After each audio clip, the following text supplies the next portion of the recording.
Bonjour tout le monde, je vous présente une petite capsule audio du travail d'interprétation clinique qu'on nomme aussi le TIC. Donc, vous vous rappelez peut-être de moi, dans le A55, on s'est présenté, Mireille Quentin. Alors, je suis une des enseignantes du département. On va se voir très bientôt dans les cours.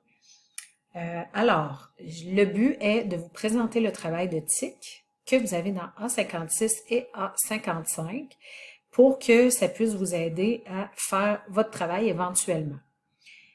Donc, l'objectif, c'est de lire le travail avec vous et de vous donner des explications supplémentaires. Donc, pour débuter, la description.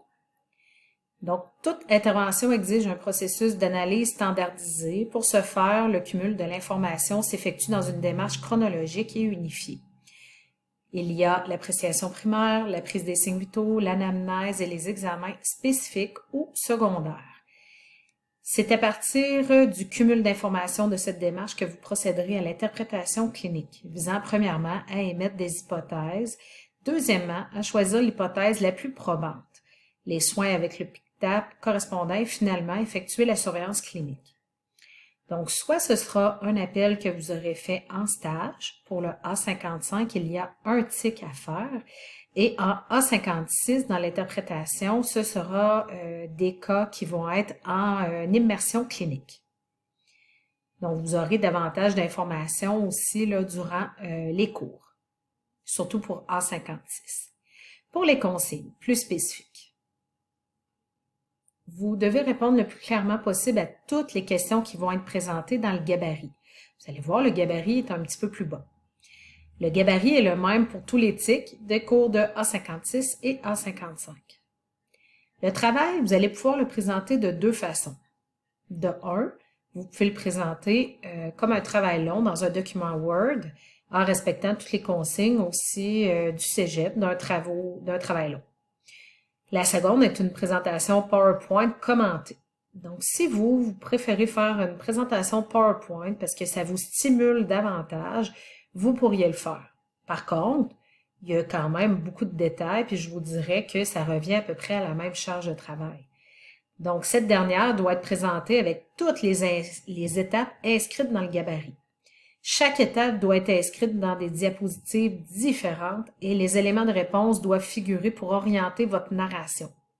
Donc, ça peut pas juste être, exemple, la grande ligne de l'étape qui est écrite, puis vous faites juste narrer. Il faut quand même mettre des sous-points écrits pour orienter un peu la personne qui regarde la présentation PowerPoint.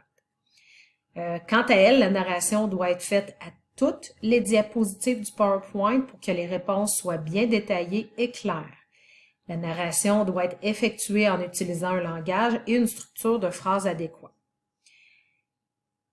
Pourquoi vous avez deux choix? C'est vraiment juste comme apprenant. Si vous préférez faire un travail écrit, puis vous êtes plus habitué à ça, vous pouvez y aller avec ça.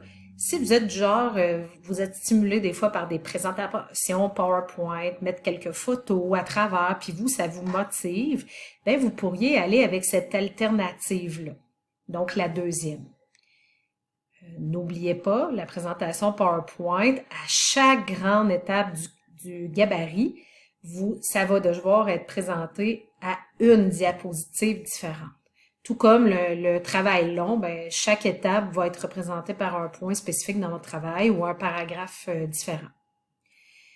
Donc, les deux travaux, peu importe, il faut avoir une introduction de votre travail qui devrait spécifier la nature de votre appel, la date et l'heure.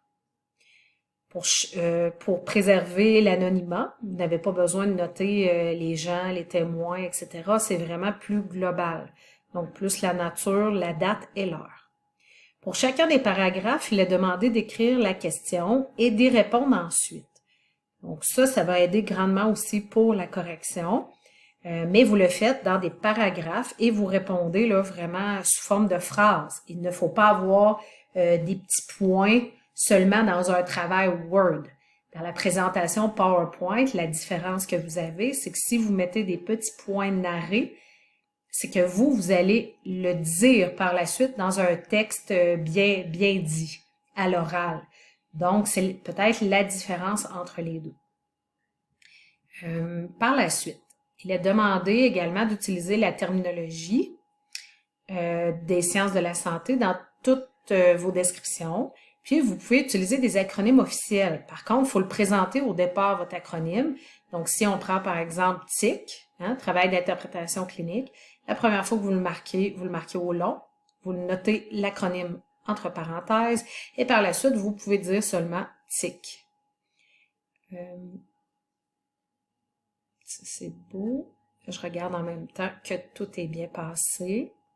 Par la suite, votre travail doit répondre aux normes de présentation des travaux. Si vous utilisez une référence, bien sûr, pour votre travail, elle doit être citée adéquatement. Donc, autant dans la présentation PowerPoint que dans le travail Word. C'est exactement la même chose et on vous demande des références qui doivent être citées selon le style APA. Et vous pouvez aller vous référer sur le site du Cégep pour la présentation des travaux. Le prochain point de la PEA, on appelle ça la politique d'évaluation des apprentissages du Cégep. Donc, on peut vous enlever jusqu'à un maximum de 10% pour votre travail, pour la qualité du français. Donc, autant pour un des deux pour le travail. Les travaux doivent être remis dans une boîte de dépôt sur la plateforme Brio. Donc, autant pour le A55 que le A56, il y aura des endroits pour effectuer la remise de votre travail. Si c'est dans le A56, il y a le travail en équipe et aussi le travail individuel. Donc, vous aurez des boîtes spécifiques pour le faire. Assurez-vous de bien respecter les dates de remise aussi.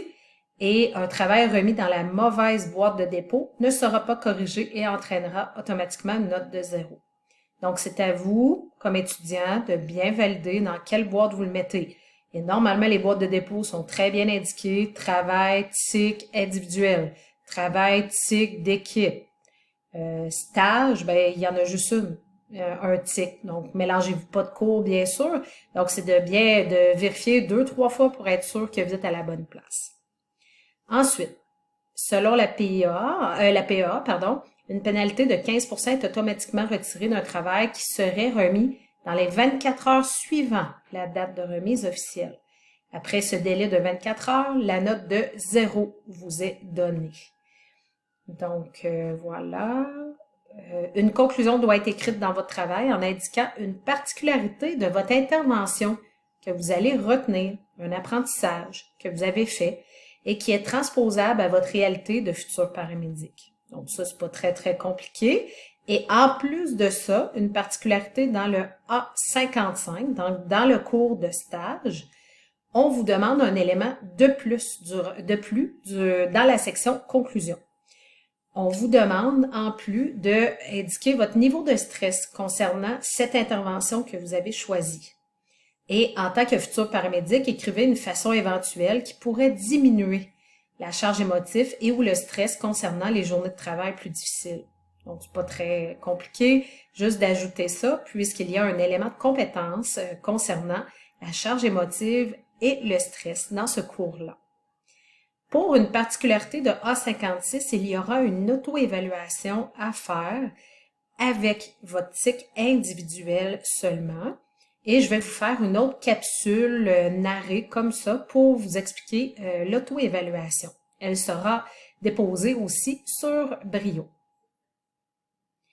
Vous avez par la suite, bon, ça c'est tous les éléments de compétences que vous voyez. Donc, c'est ce qu'on veut atteindre en tant qu'étudiant. Donc, interpréter une situation clinique, relier des traumas d'ordre physique à des soins, établir des liens entre la pharmaco, la consommation de drogue, etc. Donc, c'est ce qu'on veut aller chercher dans les cours. Par la suite, vous avez le Canva. Donc, le Canva, c'est comme un gabarit, c'est la même chose. Alors, vous voyez plus spécifiquement, dans votre introduction, qu'est-ce que je veux avoir? Je veux deux choses. Quelle est la nature de l'appel, code classe 1 du CCS, donc la centrale, de la centrale santé. Et ensuite, indiquer la date et l'heure de cette intervention. Pas très compliqué, là. En 2-3 lignes, vous êtes capable de faire une petite introduction. Par la suite, évaluer la situation dans son ensemble. Décrivez l'environnement du patient. Est-ce que, là, je vous donne des exemples, MRSI, scène, cinétique. Quelle est votre première impression de la situation? Quelles mesures de protection personnelle avez-vous utilisées? Justifier. Donc, toujours dans un travail d'analyse comme ça, vous devez justifier. Sinon, faites juste décrire. Alors, c'est difficile dans ce temps-là de pouvoir évaluer.